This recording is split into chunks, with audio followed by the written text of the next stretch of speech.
How's it going, David from Comic Book Investments? So, there's some aspects of my job that I really love. I mean, I love a lot of part of my job, and if you don't know, I'm a comic book dealer. But there's every once in a while, there's some things I come across that just interest me a ton.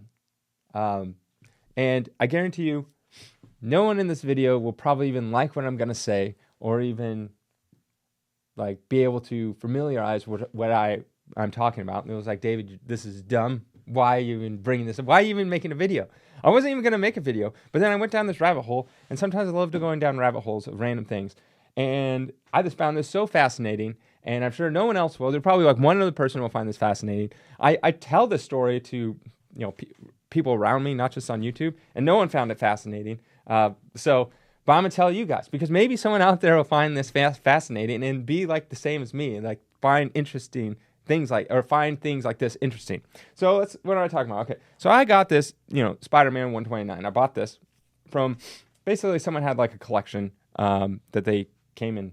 They didn't even know what they really had. I mean, they knew, but not like they weren't like a collector. They're just like, oh, I got these comic books. So I bought this one off of them and a couple other ones. And these were all from, the early 70s, pretty much mostly untouched. Now, this has like a chip on the back, but other than that, it looks pretty good. So it's like an 8.0. So this is not like, oh, it's a 9.8. No. So, I'm going through it, I got it in, counting the pages and all this kind of stuff. And then tucked in was this clipping. I'll try to take a picture of this later so you can see it so I don't have to hold this up. It was a clipping. And I was like, oh, okay.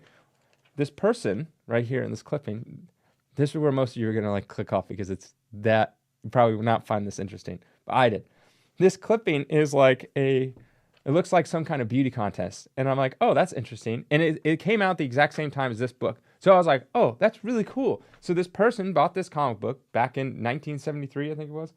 1974. Well, February of 74, but I think it came out in 73. So it's February. Sometimes they come out a little sooner than what they show on the top.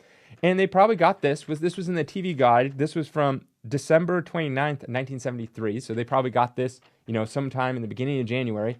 And they got this, and they either really loved this girl. I mean, you couldn't look at porn back in the day. There's Playboy barely.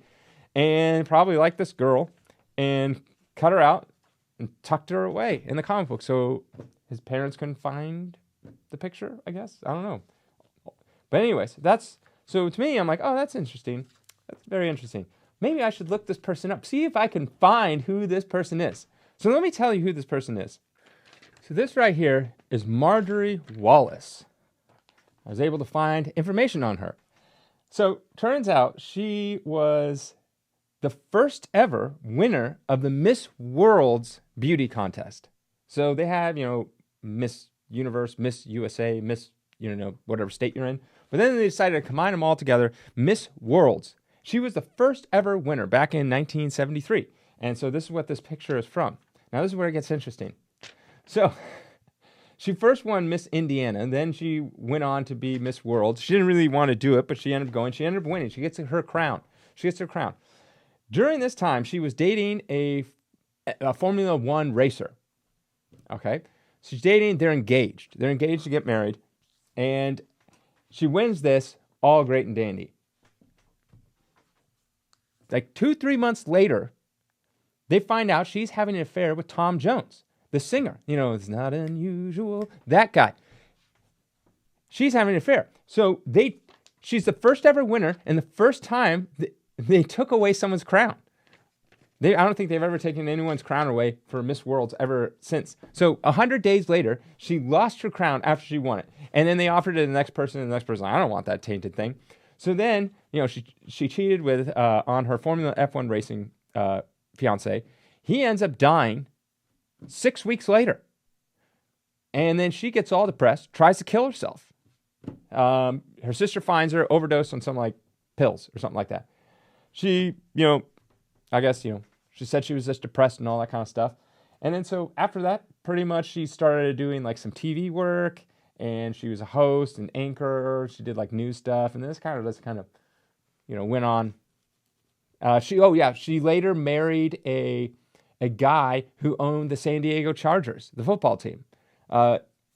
So yeah, I mean, I'm in San Diego. So I just found all this kind of interesting. Like from this one little picture, I found this whole backstory about this person that most people probably don't even know or is forgotten. And now there's a video about her, and she'll probably never see it. She's still alive.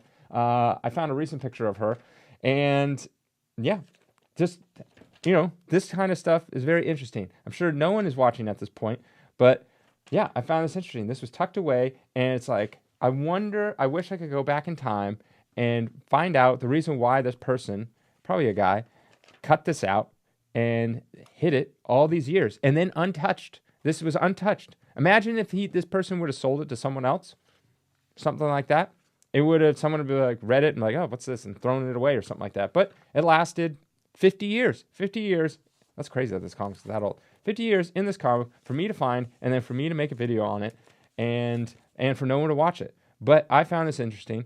If there's one person out there that did, let me know in the comments if you did. But that's the kind of stuff that I kind of like, that comes across my desk every once in a while, that kind of interests me. I just love looking at like history of stuff and why things are the way they are and how things got the way they are. I just like that stuff. That's the cool thing about comic books. It's like this comic book right here. I don't know, it's history, this individual one, but someone must have bought it. They stacked it away somewhere. Don't know what happened. They maybe forgot about it. They died or something like that. And then they had a estate sale and then someone bought it and then now it's in my hands. And I mean, it doesn't look read that much, but it could have been read a couple times. Yeah, so very interesting. Anyways, have a great day.